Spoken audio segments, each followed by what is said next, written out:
নমস্কার, আমি তোমাদের অ্যাস্ট্রো ফ্রেন্ড মৌসুমি। তো চলে এলাম আজকে আবার একটা ভিডিও নিয়ে। তো তার আগে বলে নিই, আশা করি সবাই সুস্থ আছো, ভালো আছো। আর আমার কাছ থেকে এই নিত্য নতুন রেমেডি পাওয়ার জন্য আমার এই চ্যানেলটাকে অবশ্যই কিন্তু সাবস্ক্রাইব করে রাখবেন। তো বন্ধুরা, আজকেও চলে আসলাম একটা আর্থিক সমৃদ্ধির রেমেডি নিয়ে। এটাও একটা দুর্দান্ত রেজাল্ট দেয় যদি সত্যি করে বিশ্বাস নিয়ে কেউ করতে পারে। কিছুই না, জাস্ট ছোট্ট একটা উপাচার করতে পারলেই নিজেই বুঝতে পারবে নিজের আর্থিক চেঞ্জেস কতটা আসছে। আমাদের দশকর্মা দোকানে বলো, বাজারে বলো, দেখবে শুকনো নারকেল কিনতে পাওয়া যায়, যেটা খোসা ছাড়ানো থাকে, যে নারকেলটা শুকনো হয়, ভেতরে কিন্তু জল থাকে না। এইরকম নারকেল একটা নিতে হবে।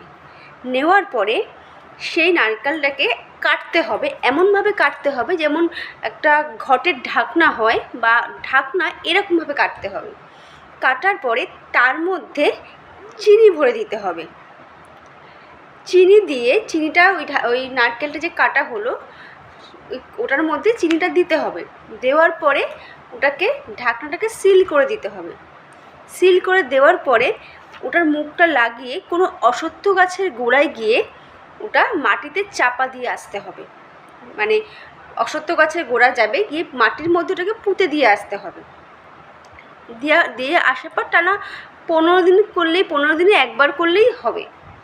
এটা করলে কি হবে, এই যে তুমি চিনি ভরে জিনিসটা দিচ্ছ, তো ওটা তো কারোর খাদ্য, তুমি কারোকে দিচ্ছ খাবার হিসাবে গ্রহণ করার জন্য, তো সেটাই তোমার কাছে একটা ব্লেসিং হিসাবে ফিরে আসবে যে তুমি কারোর আহার দিলে, ঠিক আছে? তো ওটাই তোমাকে ব্লেসিং হিসেবে ফিরে আসবে এবং ওটাই তোমাকে আর্থিক দিক থেকে সাহায্য করবে। তুমি যখন কিছু দিচ্ছ কারোকে, তার পরিপ্রেক্ষিতে ভগবান তোমাকে অবশ্যই কিছু না কিছু দেবে।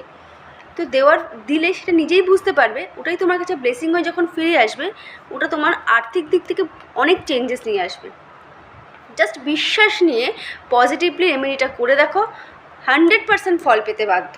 আর নিত্য নতুন রেমেডি পাওয়ার জন্য আমার এই চ্যানেলটাকে সাবস্ক্রাইব করে রাখুন।